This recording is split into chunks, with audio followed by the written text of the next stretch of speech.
everyone, my name is Alexandria and today I am going to be sharing with you what happened to me last year. I feel like typically a lot of my videos are very positive. I have had very great experiences working in HR.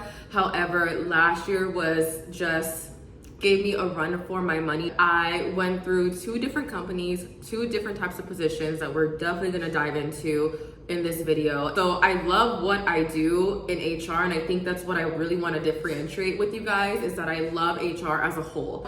You guys know that I am more new school, I guess, when it comes to HR, so I have a very different perspective on employees, on relationships, on maintaining positive relationships, on really working through conflict and not being the HR that everybody thinks of, where we're just hateful and we just want to fire everybody. And it's really hard to get out of that limelight when you have experiences like the ones that I had. So after I finished up at the HR generalist position that I was on site for, I was working at a construction company on the Tesla job site here in Texas, and the job ended a little bit early, so they went through layoffs, and so instead of a 3-year project, it turned into 6 months very quickly. I was very disappointed and upset because I felt like this position really taught me a lot. I was very independent in this role. I was working a lot with the guys in the field. I had such an amazing relationship with everybody. It's like I was able to change kind of their perspective on how they see HR because I really took care of our guys. And I think on one of the videos that I shared where it was like a day in the life of an HR generalist, I think someone did comment that I was like an op and that people hate HR and oh whatever, that's why I got fired. Well, I'm not why you got fired. I don't know what company you worked at. I don't know who you work for. Don't take it out on me because you don't deal with me and you don't know me. But it was so sad and bittersweet to leave that company because we had just got so used to dealing with one another. We had a great working relationship with each other and it was just fun. It was very stressful work, and I was working 13-hour long shifts, staying very late, coming into work when the sun was down and leaving when the sun was down. Like, I was putting myself and working myself to the brink, and the money at the time was very worth it. And I say that because it was all hourly pay. I was not a salaried employee. They paid hourly at that position. So I was making a lot of overtime money. And so with construction, typically for hourly roles, you are paid weekly. So weekly, my checks were like $1,300 after taxes because of all the overtime that we were getting. So I was making very good money there. So it was very bittersweet. So 3 months into 2022, into the new year, I actually scored a position, and I think I posted about it that I announced last year that I was joining a new company and I didn't know how to feel about it. I wasn't like overly excited. I was very meh about it because I was kind of like, okay, I'm going to another company. I don't like switching jobs like that, and it just doesn't look good on my resume, and I really hope that things work out here because I really wanted something different for myself. I wanted something more set and concrete, and I wanted a role that I could really grow out and stick with. And it was a corporate position, and it was still in the realms of construction. And I figured, like, I can do this. I can do this. There's travel involved. I have to deal with acquisition.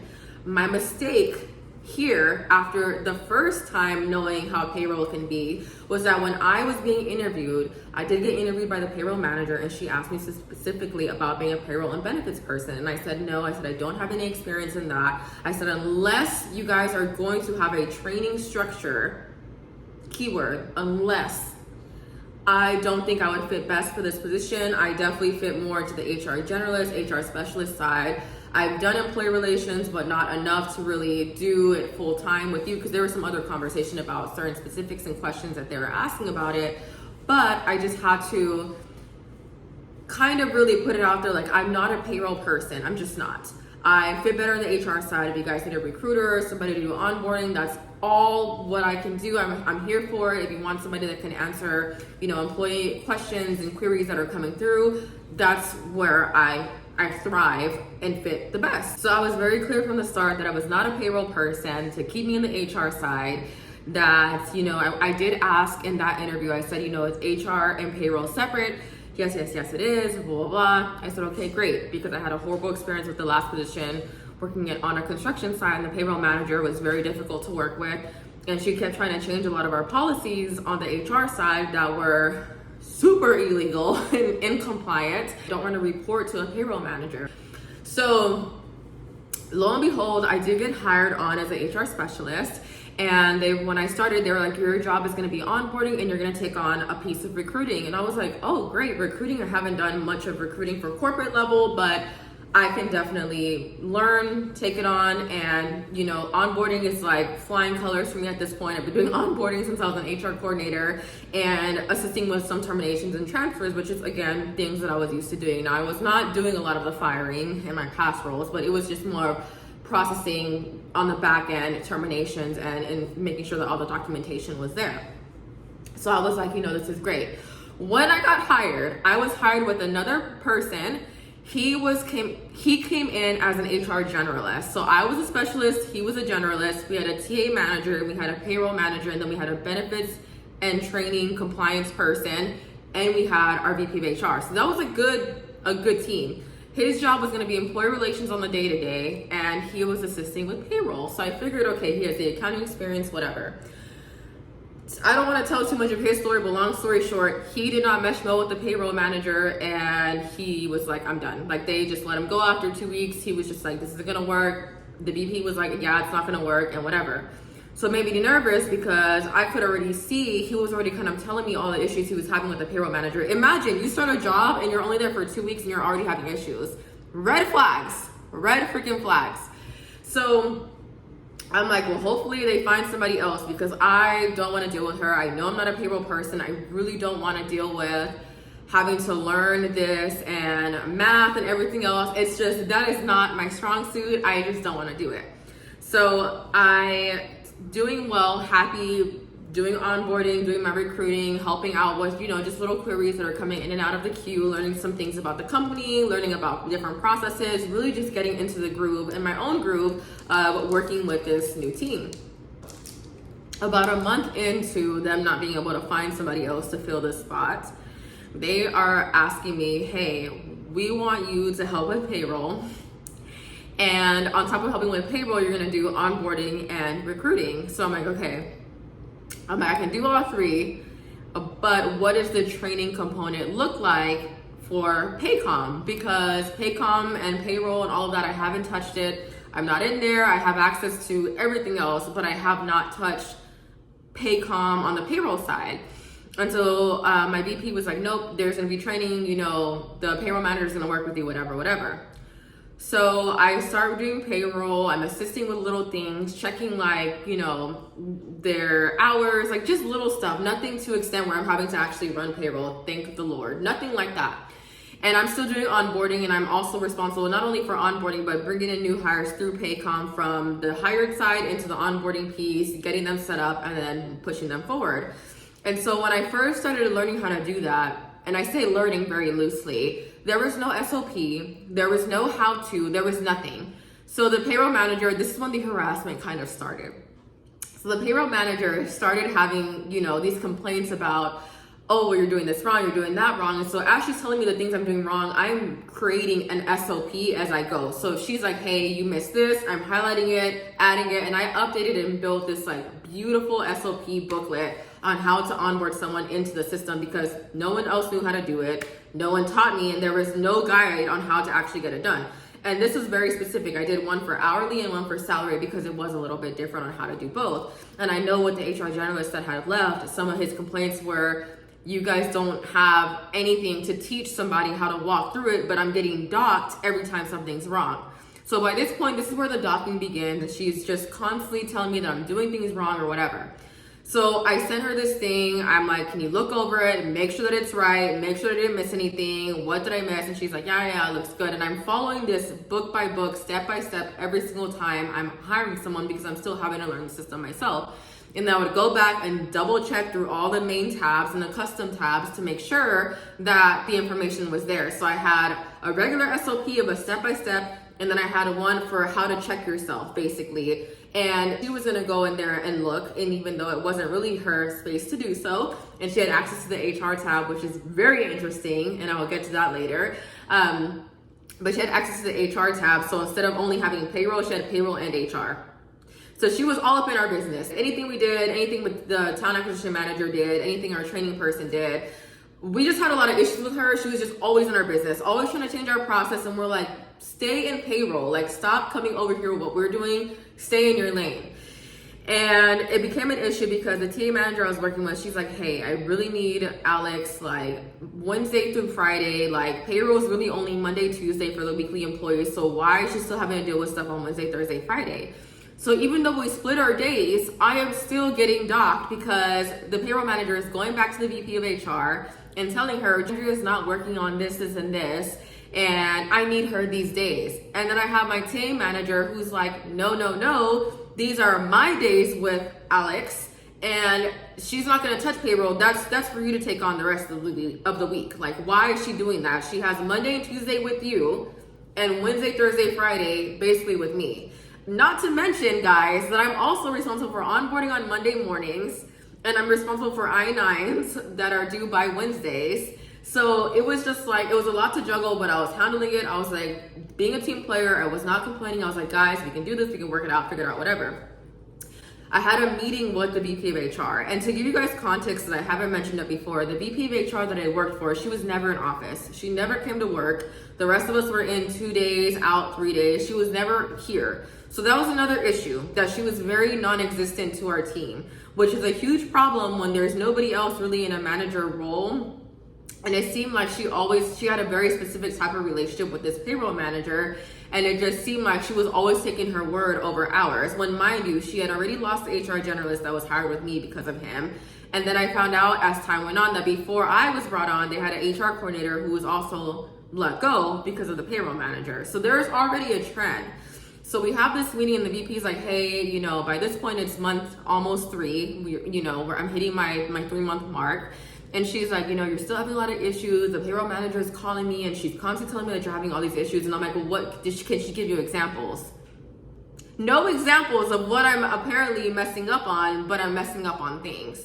So she's like, I think we should all meet and have a meeting together and all these things. And you guys, I'm a very empathetic, emotional person. Like, I'm very I'm a very grateful person. And this payroll manager was just not. She was honestly just a straight bitch. Like, there's no other in between on how to describe her. She was very unprofessional. She's just an asshole. Like, she definitely only had good relationship with the men for the most part, not in our department, but the men out in the outside world of our crew, of our team, I should say. And she was just an asshole. Like, she was just a bitch. So there was no getting through to her. There was no friendship. There was no connection. And so badly, my VP of HR wanted to really push us to working together. So we had a meeting. I think we go through the meeting fine. And I'm like, in the meeting, I asked the payroll manager, like, what am I messing up on? Like, you're telling her I'm messing up on all these things. You have all these examples. What am I having issues with? What am I still not getting? She can't tell me. So I'm like, okay, what is the point of this conversation? So again, we reiterate, you have me Monday and Tuesday, and I'm with an acquisition Wednesday through Friday. So time goes on. And after that meeting, things just go downhill. I'm entering things in Paycom and they're not loading. I'm looking at, not that they're not loading, they're loading, and then I'm getting emails from the payroll manager that, hey, this wasn't done on Friday. There is one day, a Friday, that typically what I try to do is I would try to get pre-onboarding done on Fridays or Thursdays. And sometimes when you're busy, you just don't get it done in the morning, like on pretty late to finish off, so pushing someone into Paycom, into the main section for Monday, because if I didn't, that was me. Like, I would have to do extra work for myself on Monday. So of course I was gonna get it done. There was a day where she was literally, I guess, watching these 2 new hires, and she was like, she calls me at like 4 o'clock, and I had a busy day. I was doing interviews, I was sending out notes, I was trying to get all the manager stuff done, and I was like, I'll worry about onboarding later. And she's like, it's 4:30. And I noticed that this whole day, I keep looking in here and they haven't moved not one time. And I'm like, okay, well, I was busy. Like, unlike you, obviously, because you have all the time in the world to sit here and watch what we're doing, because that's all she did with all of us. I was like, I was busy. I have calls and I had meetings, and when did you want me to do this? Like, there's only so much you can do in an 8-hour day, and I'm not going to stress myself when all you have to do is one click to send somebody, not really one click, but it was really quick to send somebody into the onboarding. And she's like, well, I'm just saying because they have to get the email for Monday. And I'm like, right, you're not even dealing with it though, so why are you worried about it? Like, you don't do their onboarding, so why do you care? Like, I'm just like, I'm the one doing their onboarding, so why do you care? Pushing them through. Come Monday, Tuesday, she's calling my VP, hey, Alex didn't do this, and this, and this, and they're not in here. Guys, That's when I started realizing she's deleting stuff out of the system. She's deleting things out of Paycom that I'm entering in the system. She's deleting them. So I caught on to that because I'm like, no. I stayed and submitted all this stuff over the weekend. And mind you, she had all the access to Paycom. She knew everything about Paycom, the ins and outs. My VP of HR, she just didn't want to deal with this. So again, being not present and not being a very good leader, to be honest with you. And that's just what it was. She wasn't being a good leader. She did not care to learn the system. She did not care to really work with us. She was just like, okay, you handle it, you got it, and you deal with it. So it was very, very frustrating because I'm like, okay, how are things getting deleted in here? And I'm literally entering this stuff over the weekend. So I start screenshotting every single time I'm entering something, anything I'm doing. You guys know that that's stressful. You're still complaining about me and the way that I'm hiring. And if I don't answer your phone call, if I don't respond to you, you're going to our VP and telling her, Alex doesn't call me, Alex isn't responsive, Alex doesn't do this, Alex doesn't do that. And I'm like, it's Wednesday and Thursday. I don't deal with you on Wednesday and Thursday. Like, there was no other way.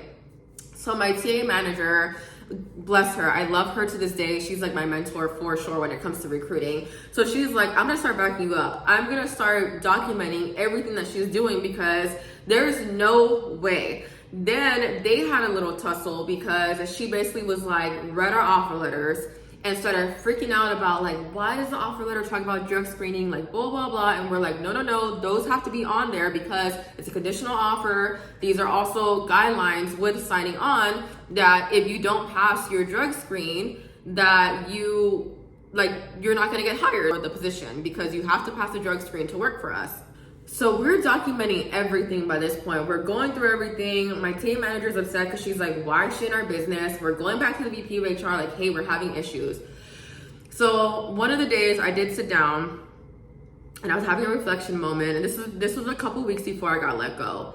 And I'm like, you know what? I think I'm just going to have request a meeting with my VP, just one-on-one, to really discuss what's going on because now I'm freaking out. Like now at this point, I'm like, I don't want to get fired. I don't, and mind you, this was a couple weeks, keep that in mind, not months, weeks before I got let go. So I'm like, I don't want to get let go. You guys already lost 2 people that were let go because of this payroll person. I don't want to be next. I need this job. I live alone. I pay my own bills. Like, I can't afford to not have a job. I already had to recover from not having a job at the start of the year. So I was definitely not trying to deal with that. I also had my Jeep at the time where I was paying my car note. Like I had a lot riding on this job and I was getting paid very, very well. The compensation was there, honey. Like I was getting paid well at this job. So I meet with her and I'm like, these are my concerns. I said, I'm still having issues with her. I said, she's telling you that I'm doing all these things wrong, that I'm not doing X, Y, and Z right. And I'm starting to notice that there are things that I'm entering in the system, whether it's on the payroll side or on the HR side, and they're getting deleted. I don't know how we can find proof. I don't know if we need to call our implementation specialist for Paycom, but these things are getting deleted out the system. And it's very frustrating because I was like, it's making me look like I'm not doing my job. And I've been like, when I say I was starting to get stressed, like my hair pulling was so bad at this time. I was very, very stressed out in going to work. I was very anxious about going to work. It was like every day I was just like, what is gonna happen next?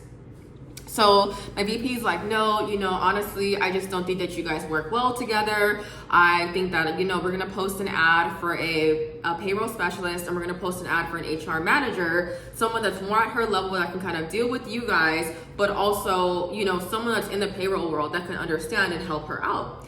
And I'm like, okay. And she's like, and I want to move you into recruiting full time because everybody loves you. You go on these acquisitions and everybody's amazed by you and all these things. And I'm like, yeah, well, that's another thing too. The acquisition that we went to in last May, I went to an acquisition in California and the payroll manager had to come with us because my VP wasn't available. It was awful. I literally traumatized. Like it was horrible. I got in trouble because I-9s weren't filled out correctly, but I was being harassed by the payroll manager, breathing down my neck the entire time I'm filling out I-9s, to the point that I was like, you do them then, because you don't even know what you're talking about. We're not allowed to ask somebody to give us a permanent resident card. They just need to give us a document A or a B or C document. Even if they put that they have an employee authorization card on page 1. Page 2 can be a driver's license and a social. I don't need to ask them. You're not supposed to ask. And guys, take the classes on the USCIS website for how to do I-9s. Please save yourself this argument. And for those of you guys that want to tussle, you are not allowed to ask for those documents. If someone says, I have an employment authorization card, you don't ask for their green cards. You don't ask for their resident documents. You just say, give me something from A, B, or C. Breathing down my neck. So I get in trouble because some of those bounce back after knowingly knowing that I was not supposed to complete them. But what happened? She has her on speed dial, calling her, telling her she's not doing this, she's not doing that. And I talked to my VP and I said, what do you want me to do? Because this is not compliant. This is also illegal, and I don't feel comfortable signing these I-9s knowing that they're not being filled out correctly. And it's my name that's getting signed on it. So I pass it off to her because I'm like, you do them then. You know so much about HR, you know so much about I-9s, you freaking do them. Sure enough, come back from this acquisition, it's a crap show. We had to do e-verify, all the I-9s were wrong. Like, it was a mess. And this woman was mad because I did not want to fly with this lady. So when I booked my flights early with the other HR person that was also gonna fly in from Seattle to California. So I was like, I'll just ride with you. We'll meet up together. Like, I want nothing to do with her, nothing. And she also, guys, complained about that, which my VP of HR was like, well, that's fine. Maybe it's just we'll work with her schedule. Like, I don't know why you're so upset about her being gone on Monday. And she's like, no, she just shouldn't have booked it. Like, why would she book to leave on Monday? Because I can.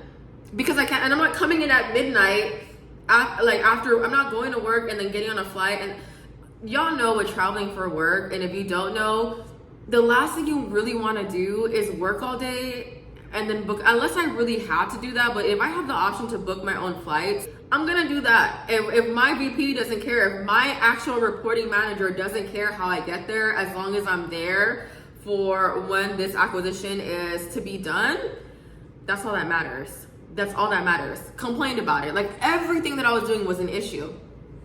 So I'm telling her, that was a whole problem. I was like, I struggled with meeting up with her. Like, we just don't see eye to eye, and I really don't want to lose my job because I know that with the last 2 people before me, they lost their jobs because of her. She's like, no, that's not gonna happen. We're gonna move you, blah, blah, blah. I'm like, cool, great. We have a meeting on that Monday and we talk about it with the payroll manager that I will no longer be helping with payroll. I will only help with payroll as needed, but I will be moving into a full-time, more keeping my HR specialist title, but I'll be starting to transition into talent acquisition, which obviously is what I'm doing now full-time.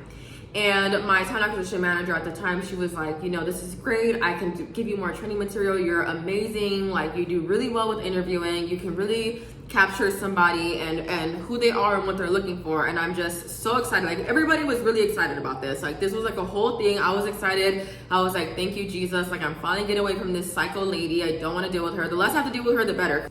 So I'm doing recruiting, moving forward with, doing hiring, I'm doing my thing, and of course I get called in to help with the payroll thing. And I'm like, oh my gosh, here we go again. It's the week before my birthday. And I'm like, why am I dealing with this lady? So she calls me in to help her do a report. And I'm like, I don't really want to do this because I know some way, somehow she's gonna complain. I'm like anxious at this point. I'm like, honestly, I just didn't even know what to say. And my VP was like, yeah, I think it's great. Let's have Alex work on it. And I'm like, why? We just talked about how it doesn't look good with me working with this lady. She always has a vendetta against me. She's always saying that I'm doing something wrong, but can never tell me what I'm doing wrong. Like, I feel like I'm paraphrasing this story so much. When I tell you guys, we had so many meetings. Like, I would sit down with her and be like, what else am I doing wrong? What are you concerned about? What can I do to, like, I'm the kind of person that I want to fix things. And I'm like, how can we work together in a more efficient way? And it just was not getting there with her. It was not getting there. We were getting nowhere. So I'm like, why? We do this report. I have her check it. I check it. And she's, for once, happy with it. For once, happy with my work. And I'm like, great. This is perfect, blah, blah, blah. Guys, the week of my birthday, I don't know what she did with the report. Don't know how she did it. Don't know what happened. It turned into Alex did not help me. The report was incomplete. Blah, blah, blah, blah. And my idiotic self did not save that report to my desktop. Learning lessons, guys. Learning lessons. Did not save it, knowing that she was already deleting my stuff. And by the way, which part of some of these conversations, because I'm paraphrasing, included me addressing like, hey, my stuff's getting deleted. When it was brought to her attention, because I had screenshots, she had an answer for everything. This lady was like a psychologically inclined, just genius. And she was like, well, maybe it's just a system not reading it. Like, wrote it off, like in the most calmest way ever, when I'm like, no, you're deleting my stuff. Like, you're deleting my things. And somebody really needs to investigate what is going on, because there's no way. After my birthday, I'm on my way to work, and I get a call from my VP, and she's like, hey, she's like, you and I need to talk, because I met with the payroll manager again, and it's just honestly, you know, we've done our best. We're working really hard with you. We try to move you. We're having all these issues, and I'm really upset that some things dropped in recruiting, which some things did drop in recruiting, which I owned up to, because I was so busy dealing with this psycho lady on Thursdays and Fridays, even though my days with her were Mondays and Tuesdays. And she's like, I just don't think this is going to work out. And, you know, I think it's best that at this time, we just part ways amicably, as a company, as a person, whatever. She just keeps saying amicably this, amicably that, because by this point I'm furious. Like, I'm like, so I'm being let go. Like, obviously I'm getting fired. And she's like, well, I don't want to say that you're, you know, yes, but I just want things to end in a good manner. Like, I really don't. And the only way we're going to pay you out, they had already planned this. The only way they were going to pay me out was if I signed a non-disclosure document stating that I would not, you know, anything that happened in the last couple of months with me being here, I was not going to fight it.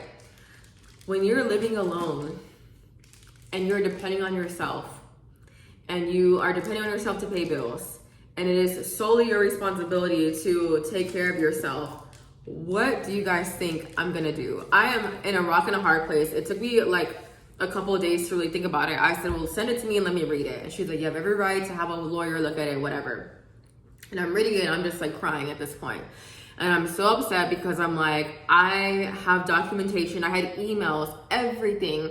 Emails, I had screenshots from Teams. I had all kinds of stuff from all the harassment I was going through. Like I said, I'm definitely paraphrasing for the sake of this video, but I am just sick to my stomach, because I'm like, I'm trusting a VP of HR to do their due diligence and doing an investigation on, this is an employee relations issue, which she had already mentioned to me that employee relations wasn't her thing. So that should have been my first red flag, that she didn't like dealing with conflict. And with people that don't like dealing with conflict, do you think they know how to resolve it? No, they'd rather just not deal with it at all. Did everything I could to work with this lady, and I was getting fired because of her. And I brought it up on the call. It's like, so basically I'm the third person to be let go because of her. Because we, all three of us, had the same issue in not being efficient or proficient or quick learners or whatever you're saying, even though there was no training involved. I had to create all these SOPs. I had to figure it out on my own, and I'm being let go because of her, after I've been telling you for months and documenting all the issues that I've been having. I'm being let go. And after that, I did sign the document, and I'm sure some of you guys are gonna be like, what the F? Like, yes, I did. I had just took out a huge amount of money, like, oh my goodness, right before I was let go. And I don't know why I did this. And I think there are a lot of learning lessons into what happened to me last year. But I was paying back some of my school stuff, and I was like, you know what, let me just do a lump sum and just pay it off. I have it in my account now, and then I'll just rebuild the savings up through the rest of the year.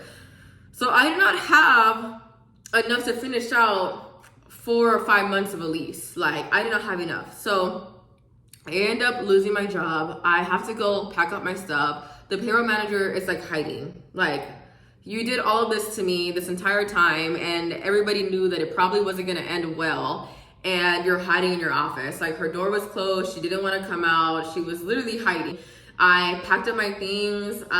You know, my coworkers were like, oh my gosh, good morning. And I was like, I got let go. Like, the other people that worked in the office, and they were like, what? And I'm like, yeah, I got let go because I was being harassed. Like, that's what I told them. I said I was being harassed and I'm being punished for it, and I got let go. And they were like, what do you mean? Like, we love you. Like, you're so wonderful to work with, and you're always so helpful. And I'm like, yeah, well, obviously those things just aren't good enough for what I was hired to do initially. And so I am not, I'm just being let go. And by this point, I'm not crying in the office, because I'm really not going to be that person to cry in front of everybody. I just didn't want to I didn't even want to go there. And I could not give this payroll manager the satisfaction. I could not give her the satisfaction to see me crying in the office when I was packing up my things. So I'm like taking down my boards, I'm taking down my bulletin board, I'm taking off all my pictures. Like, I'm just really heartbroken. So I text my CA manager, who, like I said, is now one of my really good friends, and she's my manager. And I'm like, hey, I just got let go. And she calls me and she's like, what do you mean you got let go? Like, what the F and all this stuff. And I'm like, yeah, you know, and she was like, I just thought we were making progress. Like, you were supposed to literally start working with me next week. Like, we were going to change your title and everything. And I said, yeah, well, apparently this last project that I did with her was just the straw that broke the camel's back. Like, it was just too much. And my manager, the recruiting manager, she was like, you know, she backed me up on a lot of it. Like, she was like, I was in office, she sat in with me on one call, or not sat in with me, but she wrote out an email. Like, I was in office and I witnessed that, you know, Alex is working on this, and she comes in here every 2 seconds asking her on the days that she's supposed to be recruiting for me, you know, to do this, this, and this. And then when she's like, well, I can work on it later, let me worry about that later, she's calling you. Like, we're witnessing that that's what she's doing. And so she's really disappointed, because she's like, I just love you so much. Like, I don't want this to be a thing. And she's like pissed, because she's like, how and why? So in that, obviously I pack up, I leave, I don't say anything to the payroll manager. And I was just very distraught. And I did send an email to the president of the company and just kind of explain what happened.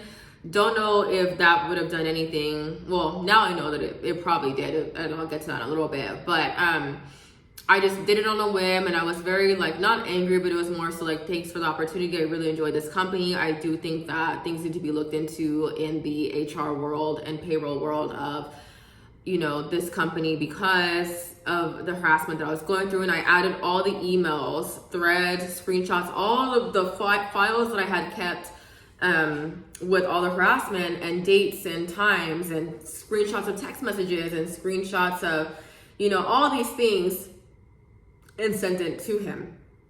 So fast forward, I'm pretty traumatized. At this point, I'm very defeated. I feel like maybe HR is not for me. I think I stopped doing a lot of videos last year because I didn't think that I was going to stay in HR. I started looking at other options. I started looking into marketing. I started looking into things that, you know, agriculture, because I do have a degree in agriculture. So I started looking into other things. I need to find a new niche. Like, obviously HR is not where I need to be. There's no success in this for me, and I'm really struggling with some of the issues that I've had with this manager, and I'm just tired of it. I'm tired of getting the short end of the stick in HR.